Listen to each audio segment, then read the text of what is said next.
According to the transphobic gay, trans people like me have it coming, and we have for a long time now. One of the first I came across was this guy, Mr. Menno, with his back catalogue of weirdly specific transphobic parody songs. He says, no one knows or no normal person knows what an AGP is. That is why I make songs about it. Yeah. He's a pretty odd guy, seemingly obsessed with trans people to the point of psychosis. If you like wearing a dress, wigs and makeup, you don't have to contrive some transphobic ideology as a reason. You can just do it, girl. He doesn't actually have a point. They never do. Hi everyone, a bloke called Jen Ives made a video about myself, Jack Jewell and the Nice Boys, claiming that we were trans-hating gays. In fact, he called the video the epidemic of trans-hating gay men. So the four of us thought we'd get together and just have a good laugh at it, because there are no arguments, so what can you do?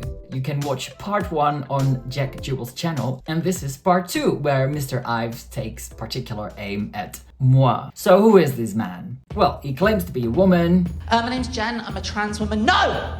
Not another one! He's a stand-up comedian. He looks like Divine, but without the wig and the makeup, and he sounds like Salad Fingers. Hello, everybody. Hello. Whether he's actually funny or not, that's a matter of opinion. Here he is making a joke about Captain Tom. I'm glad he's dead. I'm glad he's... Do you want to see my impression of Captain Tom? Do you want to see it?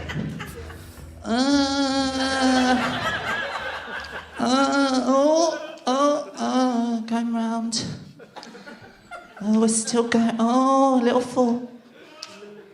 Here we go. Oh, I'm going to change. Oh, I've gone in a different direction now. What, is that too soon? Fuck you, have you got a garden? Ha ha ha! Hilarious! He likes to show off his moves and post things like, Mommy's home. Ew! So here's part 2. Do check out part 1 on Jack Jewell's channel, and check out the Nice Boys, who are mainly active on Instagram. I'll pop their links in the video description. And of course, if you haven't already, subscribe, like this video, leave a comment. If you don't know what to say, just say, gays for the win! Hooray! And if you'd like to support my channel, you can do so monthly via Patreon, or send me a tip via PayPal, or on here via Super Thanks. Okay, trans versus the gays. Who wins? According to the transphobic gay, trans people like me have it coming, and we have for a long time now. One of the first I came across was this guy, Mr. Menno, with his back catalogue of weirdly specific transphobic parody songs. Like some sort of gay, even weirder Al Yankovic, but without any of the creativity and humour. Welcome to the Ghoulish Gender Show. Say goodbye to everything you know. Bye-bye. As insanity consumes reality, and every day is Halloween, there's nowhere left to go. Sorry. Griffin hated having breasts and wool. To be honest, these songs that he does, they aren't really worth talking about too much. Obviously, besides the cringe value. They're usually a bit too inside baseball to really be effective. Like, no one wants to listen to a song about the concept of autogynephilia. Most normal people don't even know what that is. I barely do. Like, most people go outside. That is like... Right. No one does want to hear about you it. are autogynephilia, Jen. But this is the thing, right? He says, no one knows or no normal person knows what an AGP is. That is why I make songs about it. Yeah. Right? It's like when you wearing a thong and it stiffens your schlong, it's a fetish, right?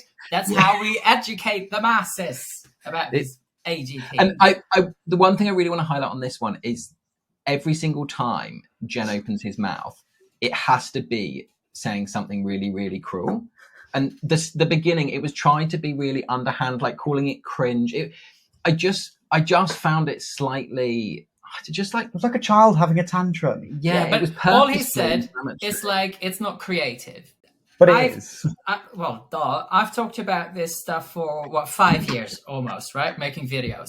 And I look at how all this gender madness impacts women and girls, lesbians, gays and bisexuals, children. I look at aspects of law, medicine, prisons, rape shelters, tribunals, court cases, all sorts. None of that he addresses here. No. Well, because that's your valid point.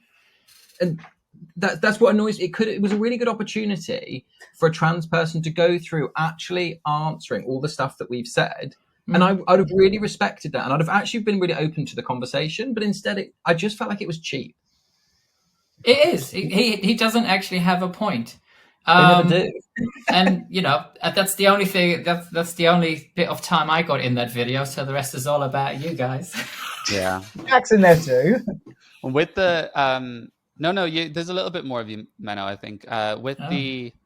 With the autogynephiles as well, it's just so obvious, the pattern. It's like naturally masculine men who are not very skilled at looking feminine. And well, this guy's quite tall. He's quite tall and he's quite big. Like, I've seen him in real life at that first. No woman I've met is that aggressive. At that first, the voices they put on are just so. He has that whiny sort of thing, because again, he's trying to take the bass out of the voice. But like in real life, this guy, he's tall, he's kind of chubby, he's really odd looking. He's had surgery, at least on his nose, because there's an old video where you can see him with his original nose. I mean, he was never pretty anyway. The reason he's got that fringe is to cover up more of his face. It's probably covering the receding hairline. But I do think the larger, not wanting to be fat phobic, the larger trans women do a better job, because I think being fuller figured, it hides especially some of the more masculine bone structure. That's the only thing I would like. The fat distribution. And it really helps. It helps a little. Whereas there's the really creepy one, which gives me the heebie-jeebies. Jeffrey, what's his name? And you can see like the male jawbone, whereas I think a bit of He's covering. Got crazy eyes too. Yeah, but the covering helps. Is that Jeffrey Marsh with the eyes that always look like he's about to cry? No, but he isn't trying to be a woman. He's a non-binary, so even better. He can be whatever he wants. It seems like he only really makes these songs as an excuse to dress up in drag, apparently mocking trans women's appearances. Except how many times do you have to do that, really? If you like wearing a dress, wigs and makeup, you don't have to contrive some transphobic ideology as a reason. You can just do it, girl. There's still time. It's never too late. You're not too old. I actually met Mr. Menno once, very briefly. When I attended the first ever LGB Alliance conference, I should just clarify, as a joke, he was there peddling badly printed transphobic t-shirts on a stall, one of which I bought as a souvenir. Again, a preference as a joke. He's a pretty odd guy, seemingly obsessed with trans people to the point of psychosis. It makes you wonder if Mr. Menno actually has any friends who aren't members of the LGB Alliance. I mean, this is ridiculous. Go on. That event, what was it you said? That LGB event thing. So I've read about Jen and that LGB event. And the thing that annoyed me was in the article, the newspaper article about why Jen was there, it implied that Jen was there for a positive reason, to try and have a healthy conversation with the LGB. And then in the video, he quite clearly says he was there as a joke. And that, I did find that discrepancy annoying. It was the first ever LGBT Alliance conference. So it was a really big deal for hundreds, like 500 people to be together in one space to be able to talk about this. There was it was very emotionally loaded, because it was the first ever time that had happened. And he went in there just to make a twat out of himself, to go into the women's toilet and he wanted to be kicked out. He was angling for that. Yeah.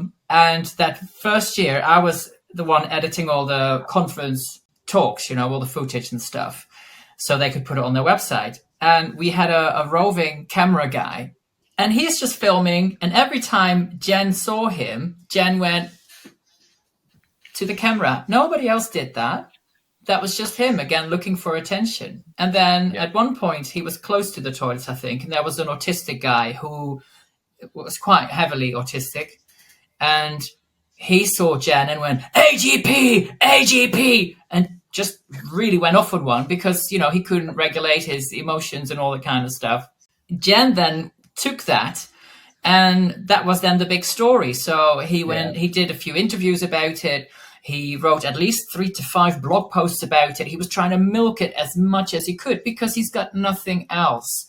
And that's exactly what he went there for. Yeah. He says that he met me.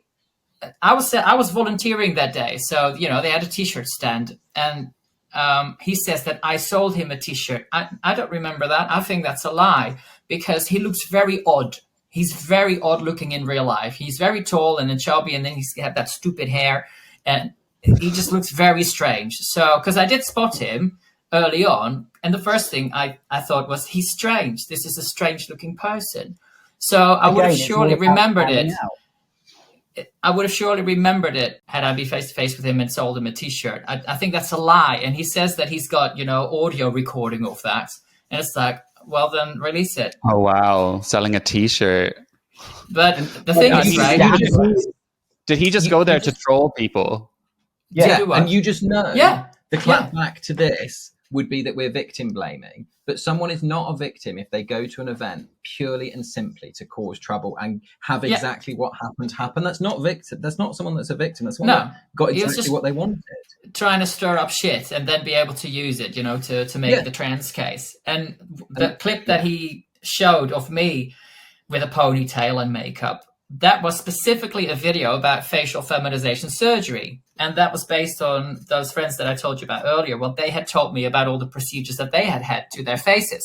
Now, I act a lot of characters in my videos, like the Halloween one that you saw. I've done Pinocchio. I've done a woman who thinks she's a man. And that particular one that he used a picture of was me in trans woman face, right?